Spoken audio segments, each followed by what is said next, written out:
अरे कहना क्या चाहते हो? नमस्कार, जय जोहार संगवारी हो। मोर नाम है मुस्कान रात्रे। क्या नहीं। क्या बोला तूने? नहीं, पहले क्या बोला? चल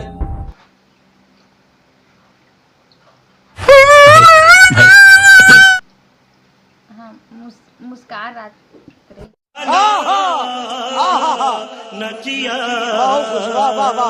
नाम है मेरा। आप मन के मुस्कान रात्रे नाम है। नमस्कार, जय जोहार संगवारी हो। मोर नाम है मुस्कान रात्रे।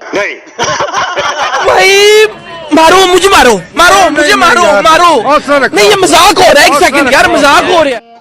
और मैं छत्तीसगढ़ में एक छोटे से गांव जेका नाम पंडरिया है। कौन है ये लोग? कहाँ से आते हैं ये? वहाँ मैं रहती हूँ, पंडरिया गांव नाम है, वहाँ रहती हूँ।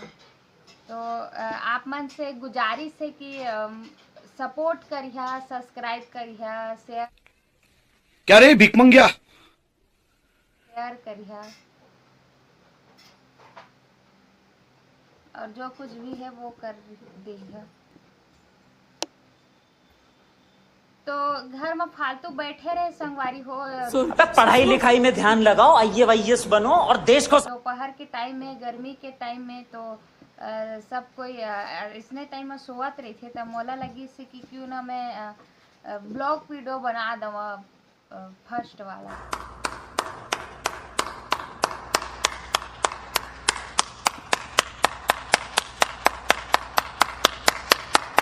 आज बनाए हो और बनाते रहे हो। इसमें माया दुला सपोर्ट करते रहिए संगवारी हो, और मोर चैनल ला देखा हमेशा, सब्सक्राइब करिए तभी तो देख पाहत। तब ओला करी दइहा संगवारी हो। और अब ते कहना चाहा था अपन बारे में, और बाकी तो आगे के जब ब्लॉगिंग वीडियो देखा था जान दरी है मोर बारे में बहुत कुछ। तो ये अत्ते कि मैं ये वीडियो ला समाप्त करना चाहता संगवारी हो। फर्स्ट ब्लॉग है, ज़्यादा लंबा तो रखा नहीं, वैसे गर्मी बहुत ज़्यादा लगत है भाई। पंखा ला बंद करके वीडियो बनाता हूँ, तो अब चालू करने की सोचा थी। नमस्कार, जय जोहार, जय छत्तीसगढ़।